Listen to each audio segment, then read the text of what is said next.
So at the beginning of the panel, we did mention homework. So we're going to ask everyone in this room to start getting active on social media. The first assignment, if you don't already have a Facebook account, please create one. If you don't already have a Twitter account, please create a Twitter account. A lot of people in the room have been active. We have achieved a certain number of questions over Twitter. We would have loved to have seen more. We would have loved to see more people tweeting, using their phones during the entire presentation. Only a couple of you were nice enough to not offend our panelists. But please do use the tools. And now I'm going to turn it over to Ahmed Tijani. He's with Manhattan Young Dems, and he's selected 3 questions, and his Twitter name is @InAhmedWeTrust. And if you wanted to communicate with him in front of the entire world and offer him things, he's going to be going through the 3 questions, and if you can get to him before he gets to the 3rd one, maybe he can slide yours in. Now, the great thing about this is, if you did not get selected, these 3 people are going to be held accountable to your question on Twitter. I'm already doing it. Are we answering these out loud? Actually, the ones that got tweeted? Or? Yeah, you'll answer it out loud, but you're also probably going to answer it on Twitter, because what tends to happen is actually when you don't answer somebody over Twitter, people look at you funny. They're like, well, why are you ignoring that person? And then if you use something like Clout, which measures your how interactive you are, it'll actually give you a negative score for ignoring people. So I'm going to pass it over to Ahmed.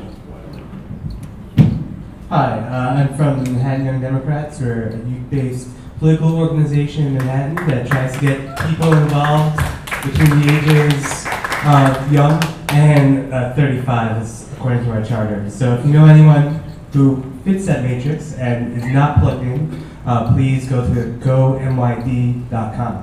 How many people visit your blog on a weekly basis? Depending during the election season, usually on election year, it goes into the thousands, and then even on kind of a low time, we're a couple of hundred viewers per week. So, and our Twitter and our Facebook presence is starting to really pick up. We actually, this year, really instituted our social media director. So even as a volunteer organization where no one gets paid, we really see the significance of having someone on top of that, really promoting our events through our blog, through our traditional email resources, and then also through social media, which we get a significant amount of talkback from people who are members and hopefully potential members in the future.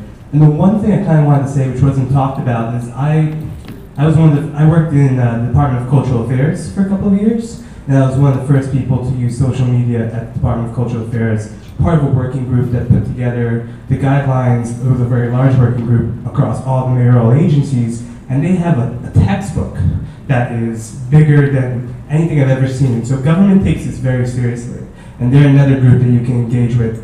On the during the primaries, I was talking back and forth with the Board of Elections about election rules, things that were going on the poll site, and they were responsive. So as candidates, if you have a question and you're calling up, and everyone's been in that situation where you're working on a campaign, no one's answering you back, just tweet the Board of Elections, and they might get back to you, and that's another way of getting your question answered.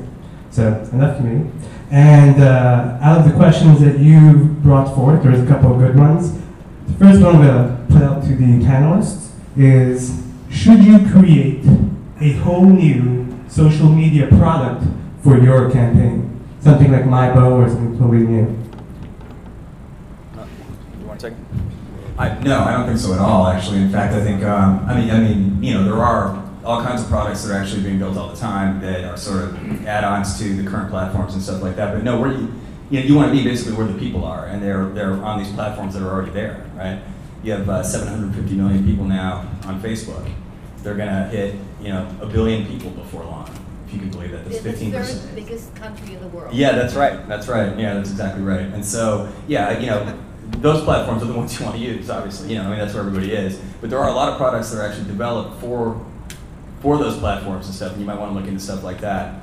But the most important thing is, I think, to actually keep in mind is that these tools are there, and they're there for everybody, and they're free, And it's not fast, it's not a gimmick, it's not a miracle, you can't snap your fingers and push a button and get thousands of suddenly devoted followers. That's not how it actually works in real life, and it's not how it works on social networks either. It takes time to build a real base of contacts, in the same way that it does in the real world.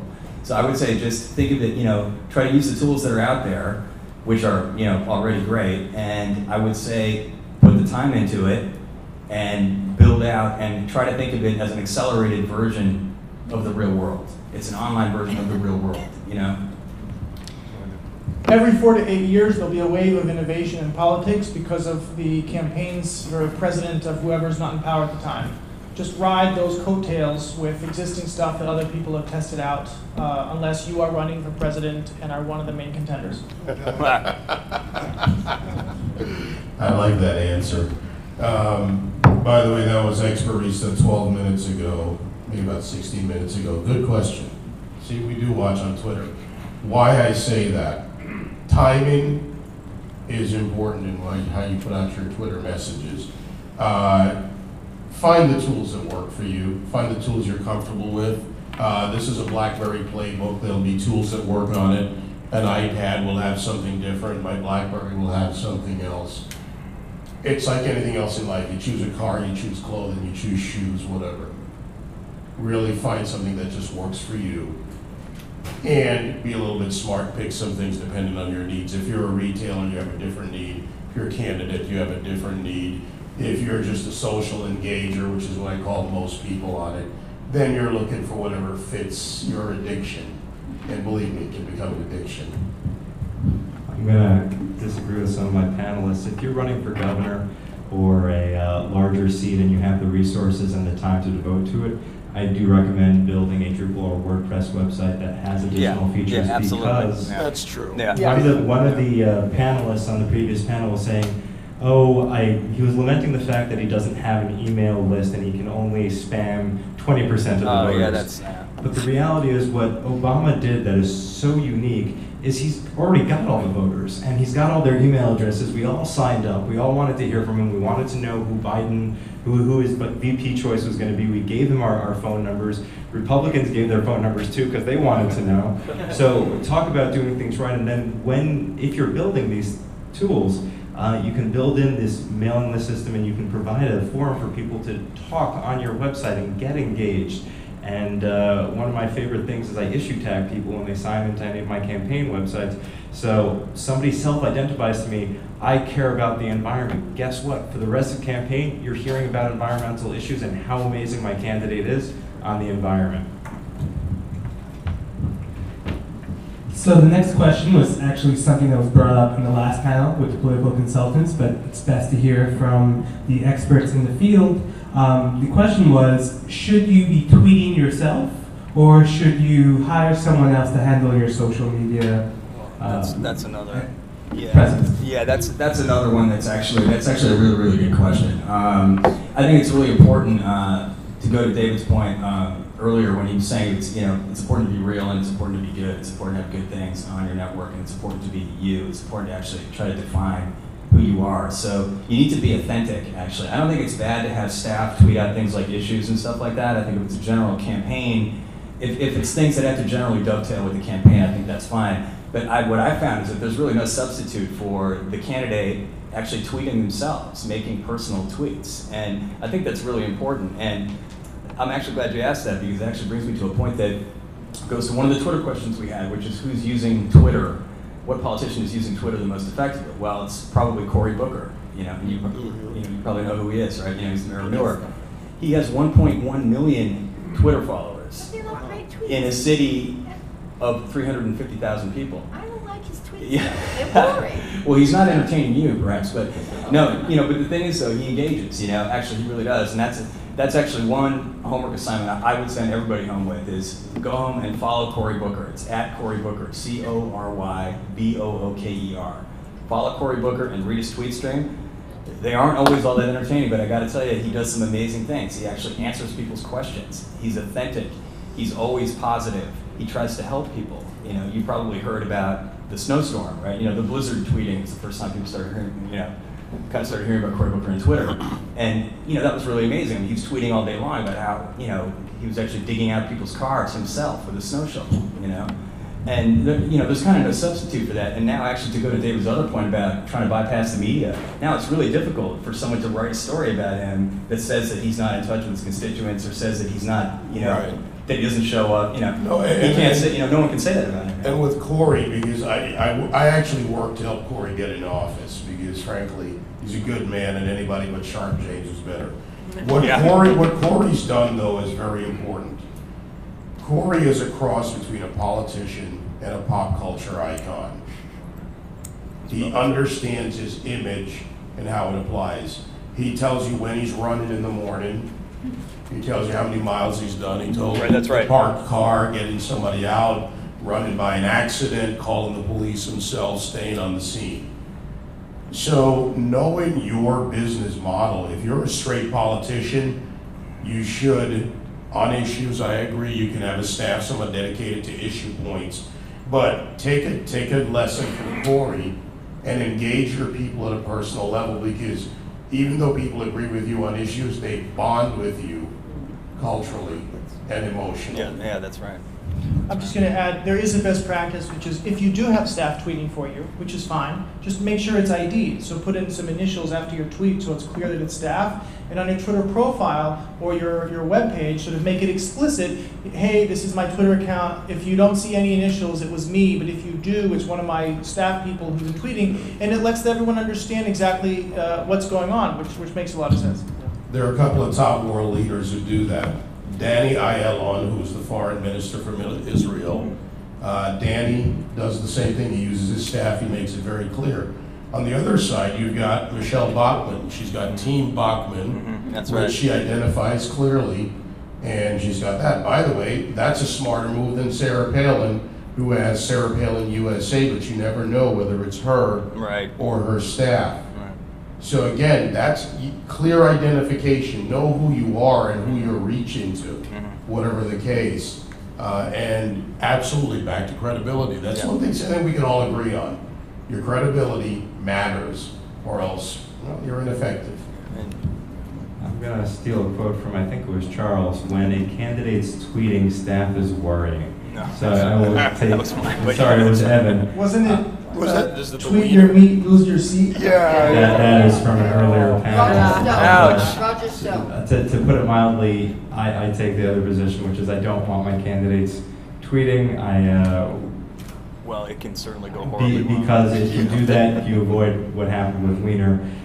Also, they don't generally know the right way to tweet. They don't know how to use hashtags. They don't know how to use Bitly. They don't know how to do some of the super fancy things that you pay a digital strategist to do. Because when anyone can tweet, I just wished my daughter a happy birthday, which was Eric Joya. His entire Twitter feed during the Public Advocates campaign was about his daughter. And unfortunately, that didn't resonate with the constituency because they're like, great, we're happy that your dog's having a good day. But when you add Bitly, you can actually track how many people are clicking on my Twitter message. And when you add hashtags, you can appeal to people who care about nutritious food. So it's this amazing tool that way. Finally, the last question is, because Twitter's, you're confined to 140 characters. What are some ways that candidates, people who work in campaigns, can really get their message across 140 characters? What are some ways you can brainstorm about making that happen? It's pretty quick. Yeah. It's a pretty quick answer. Extenders, whether it's a website or whatever. That's, Tweetdeck, for instance, lets you have an extension that comes out immediately. I would just say you're not relying on Twitter to send out your message. You're relying on a whole suite of communication modalities over time and space. And if you're using Twitter, that's sort of one little bit of it. Right. So just don't think of it like, oh, I'm using this tool for that thing. That's the wrong way to look at it. By the way, can I add a technical point? Because I think there was a little bit of a technical on that question. If you have something you need to get out that needs to be in sequence within 140 characters, write it out and work it backwards so it goes into the stream in the form of a story. Yeah, actually, that's a good idea. Yeah, there's one other thing I wanted to say actually very, very quickly about this, and that is that all of these platforms, all of social media platforms are kind of being sort of misused in that they're kind of being used as a kind of one-way sort of broadcast platform. All right, these are two-way platforms. You know, it's very important to answer people on Twitter. You know, I mean, that's what Cory Booker does. He actually answers people. You know, if somebody comments on a Facebook post of yours and they're making some pertinent comment about an issue or something that you've actually done or said on your Facebook page, answer them. You know? And also retweeting. You didn't mention retweeting. Right. You guys didn't mention security either. Security. You didn't mention anything about security. Well- I mean, hacking is a major problem. Oh, hacking. Yeah. Well, there are actually some things you can do that a lot of people don't do. Actually, one is actually very, very simple. It's called the secure browsing setting actually on Facebook. Right. So many people are just are not even aware of that. And it's actually very simple to do. You know, and once you have that up, actually you won't get hacked on Facebook. Use third-party tools that have good security. That's true. That's number one. Number two is use longer passwords, not more complicated ones. Yeah, it always starts with the passwords. Look, if somebody wants to get into something and they have the tools, they can do it. My site was hacked last Wednesday. I took off Thursday morning after I went on the news. It was hacked about an issue I went on. I landed in Israel with a hacked site, and I have good security. It is possible, but security. But let me go to something else important about security, your information. What you put on Twitter and Facebook is out there forever, regardless of what they tell you in the privacy statement. So be very careful of who you are, what you put out there. And I've seen people do too many stupid things on Twitter that no password can prevent. On the security issue, Anthony Weiner's first claim was he got hacked. A lot of the claims of hacking have to do with people wanting to undo something that they've done and saying, oh, I didn't do it, I was hacked. I didn't take a naked picture of myself, somebody hacked my computer and put it online. When you share information, you can't rely that that person that you're sharing with is going to now put it out there. What you can do, because there is no bulletproof solution for security, is make sure you back up early, back up often. I'm going to guess that what happened with David is once his site got hacked, they just went back to the most recent backup, put the site back online, and then fixed whatever patch was wrong with it. One other thing, just on the Twittering, for the Mark Green campaign, we did 100 policy ideas, and we were able to bring each policy idea down to 100 characters. And then we linked back to the website, so it would be markgreen.com/100 # whatever the idea was. And what that did was, in a very short sense, start driving people based on hashtags to the different ideas we had come up with. And that actually spiked his subscriptions because people started seeing hashtags and saying, what does Mark Green know about whatever the issue was? So it's an incredibly amazing tool to bring people who wouldn't normally be interested in your campaign to the fold. Just because we need a little levity, everybody just kind of wake up for a second. I'm going to share with you why Anthony Weiner couldn't go on with that story. That's because there were 3 people in this country that effectively had the full pictures, and I was one of them. He sent it to The you? drip, no. The drip goes back to the credibility issue. Don't do anything you don't want out there, because even if you claim you're hacked or whatever, so now you have a little tidbit to walk away from. Fact was, it was a drip campaign because you'd already done it, and over the course of 5 days, it was peeled away from him. Be careful what you put out there. You never know who has it. Morgan?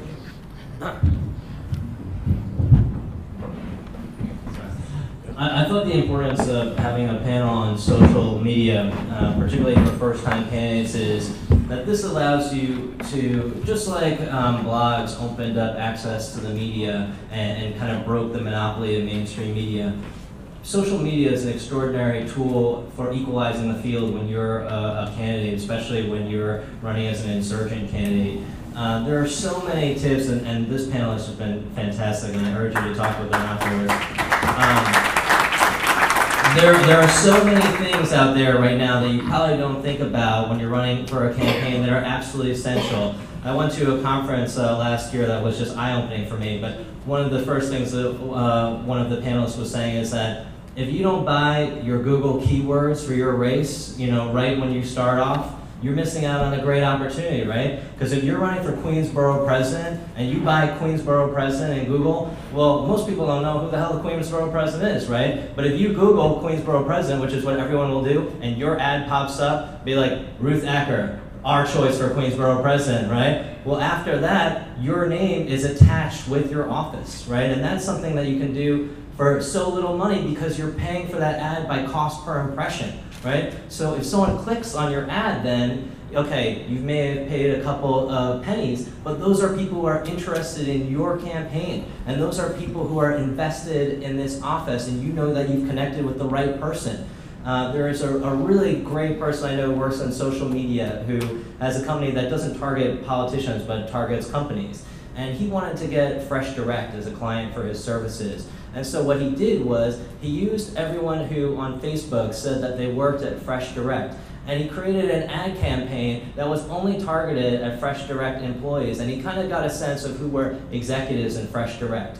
And so he started making these ads on Facebook that were only targeted to people who worked for Fresh Direct. That's how micro-targeted it was. And so he ended up saying, making these ads saying, hey, Fresh Direct employee, if you were using our services right now, you would be reaching all these people, right? And so for what cost him less than $4 for this ad campaign, he got an account that was worth over $150,000 to him. That is what is so novel about social media and why it's such a valuable tool for candidates like yourself, because it allows you access that ordinarily would cost millions and millions and millions of dollars for essentially no money whatsoever. And so, what the role of the digital media advisor and a campaign just cannot be undervalued at this point. And that, if you're feeling that you're left out of the loop because you don't have access to all these people, or that you're being swamped by your opponent's money, right? Oftentimes, social media can be the great equalizer. And the fact is, if you get a message on Facebook, you read that message, right? But in the last week of a campaign, you get bombarded with 1 billion leaflets from every single candidate who's running for office. Those are all negligible, right? Yeah, that's actually but really if you've connected with all the prime voters in your district on Facebook and you're friends with them, you know what? On election day, they're going to hear your message through all the noise. Yeah, that's a great statement. In fact, actually, we didn't even get to how I think paper-mailed literature is actually not even working as well as it used to. Somebody did a couple of studies in 2004 and 2006 and found out that it was having a kind of a negligible kind of an impact. Yeah, and in fact, it's having kind of a negative. Yeah, that's exactly right. I was just going to say that. It's so great that you pointed that out. It's not only not having an impact and that people are not actually seeing it or actually reading it. It's kind of a burden now that because they have to throw it out and they feel guilty because they want to recycle it. So it's bad for the environment. So it's like this double negative that you're sending this stuff out on. Obviously, with Facebook and stuff like that, you don't have that problem. Same as robocalls. Consultants have a financial interest to have you use advertising in paper goods. They don't have nearly as much one of you doing something incredibly smart and cheap.